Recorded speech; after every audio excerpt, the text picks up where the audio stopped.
Hi friends, good morning. मैं Chandan Kumar प्रेपियल classes के online session में आप समस्त छात्र छात्राओं का फिर से एक बार स्वागत करता हूं। दोस्तों, आज तारीख 25 मई 2020 है। जैसा कि हम प्रत्येक क्लास की शुरुआत आज का इतिहास टुडे इन हिस्ट्री टॉपिक से करते हैं, तो देर ना करते हुए चलते हैं आज के पहले पॉइंट की ओर। आज का हमारा पहला पॉइंट है दार दहलवी। ध्यान दें साथियों, दार दहलवी का जन्म 25 मई 1831 1831 को इनका जन्म हुआ था और ये उर्दू के प्रसिद्ध शायर थे। उर्दू के प्रसिद्ध शायर थे। हमारा अगला बिंदु है रास बिहारी बोस। रास बिहारी बोस महान क्रांतिकारी शिक्षाविद तथा वकील थे। ध्यान है साथियों, आज ही की तारीख 25 मई 1886 1886 को रास बिहारी बोस का जन्म हुआ था। रास बिहारी बोस वे क्रांतिकारी थे जिन्होंने आजाद हिंद फौज की स्थापना में महत्वपूर्ण भूमिका निभाई थी। हमारा अगला बिंदु है जॉन एफ कैनेडी। ध्यान है साथियों, जॉन एफ कैनेडी यूएसए के राष्ट्रपति थे। यूएसए के राष्ट्रपति थे। आज ही की तारीख 25 मई 1961 1961 को अमेरिकी राष्ट्रपति जॉन एफ कैनेडी ने अपने यहाँ अंतरिक्ष अभियान की घोषणा की और इसके साथ ज्यादा से ज्यादा धन की व्यवस्था की घोषणा किया। हमारा अगला बिंदु है अफ्रीकन यूनियन। आज ही की तारीख 25 मई 1963 1963 को 32 अफ्रीकी देशों ने मिलकर के अफ्रीकन यूनियन की स्थापना की। वर्तमान में अफ्रीकी यूनियन में 50 से ज्यादा सदस्य राष्ट्र हो गए हैं। हमारा अगला बिंदु है इजराइल। इजराइल दुनिया का एक महत्वपूर्ण देश है। ध्यान है साथियों, आज ही की तारीख 25 मई 1991 1991 को 14,000 यहूदियों को इजराइल की सेना ने अफ्रीकी देश इथोपिया से निकाला था। इथोपिया से निकाला था। ध्यान रहेगा साथियों, इथोपिया से निकाला था। हमारा अगला बिंदु है डीएनए डिकोड। आज ही की तारीख 25 मई 1995 25 मई 1995 वह तारीख है जब यूएसए के वैज्ञानिकों ने जीवित प्राणी के डीएनए को डिकोड किया था। हमारा अगला बिंदु है सुनील दत्त। ध्यान है साथियों, आज ही की तारीख 25 मई 2005 को सुनील दत्त का निधन हुआ था। सुनील दत्त भारत के प्रसिद्ध अभिनेता रहे हैं। ये कांग्रेस से सांसद भी रहे हैं और युवा एवं खेल मंत्रालय को भी इन्होंने संभाला था। सुनील दत्त के ही पुत्र संजय दत्त है। साथ ही साथ सुनील दत्त की पत्नी का नाम नरगिस दत्त है। हमारा अगला बिंदु है कमला प्रसाद विशेषर। ध्यान है साथियों, आज ही की तारीख 25 मई 2010 को कमला प्रसाद विशेषर त्रिनिदाद और टोबैगो देश की पहली महिला पीएम बनी। खास बात यह है साथियों कि कमला प्रसाद विशेषर का संबंध भारतीय मूल से है। चलते हैं दोस्तों आज के करंट अफेयर्स की ओर। पहला करंट अफेयर्स है टीएस तिरुमूर्ति यूनाइटेड नेशन में भारत के स्थायी प्रतिनिधि नियुक्त हुए हैं। ध्यान है साथियों कि टीएस तिरुमूर्ति से पूर्व सैयद अकबरुद्दीन इस पद पे कार्यरत थे। उनके सेवानिवृत्त होने पर टीएस तिरुमूर्ति यूनाइटेड नेशन में भारत के स्थायी प्रतिनिधि नियुक्त हुए हैं। थोड़ी चर्चा हम लोग यूनाइटेड नेशन के बारे में कर ले। यूनाइटेड नेशन की स्थापना 1945 24 अक्टूबर 1945 को हुई, 1945 को हुई। इसका हेडक्वार्टर न्यूयॉर्क में है, इसका हेडक्वार्टर न्यूयॉर्क में है तथा वर्तमान में यूएनओ के महासचिव एंटोनियो गुटरेस है। ध्यान है साथियों, वर्तमान में यूनाइटेड नेशन में 193 सदस्य राष्ट्र है और वर्तमान में यूनाइटेड नेशन दुनिया की सबसे बड़ी संस्था है। हमारा अगला बिंदु है केविन मेयर।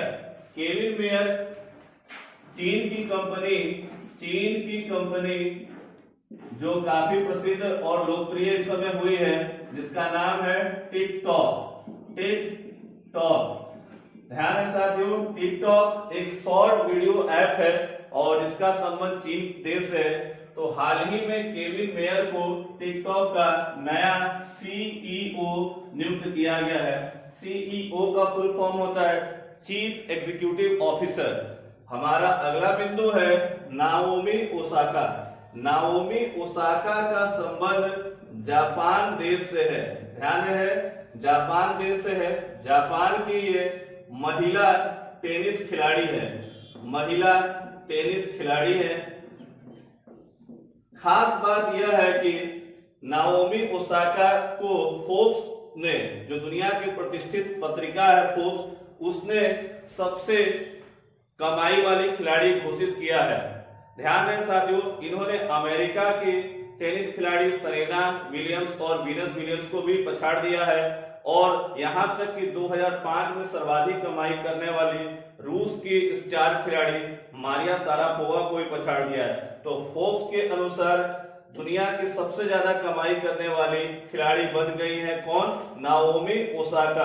पिछले 1 वर्षों से इनका परफॉर्मेंस काफी अच्छा रहा, जिसका असर इनकी कमाई पर भी पड़ा है। हमारा अगला बिंदु है एस्ले कूपर। एस्ले कूपर का संबंध भी टेनिस से है। ये ऑस्ट्रेलिया के महान टेनिस खिलाड़ी रहे हैं, परंतु हाल ही में इनका निधन हो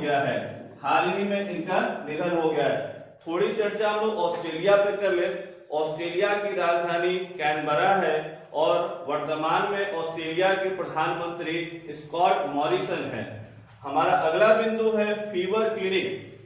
भारत के राज्य मध्य प्रदेश एमपी ने अपने राज्य में फीवर क्लिनिक की शुरुआत की है। इसके अंतर्गत राज्य में जो मरीज हैं जिनको सर्दी खांसी बुखार, उनकी वहां जांच की जाएगी और उस जांच में यह पता किया जाएगा कि कहीं व्यक्ति कोविड पेशेंट तो नहीं है।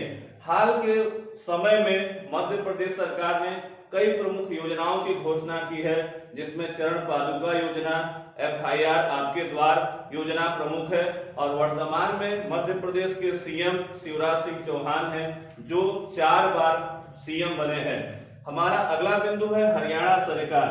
ध्यान देंगे, हरियाणा के सीएम का नाम है मनोहर लाल खट्टर। ये हरियाणा के सीएम है।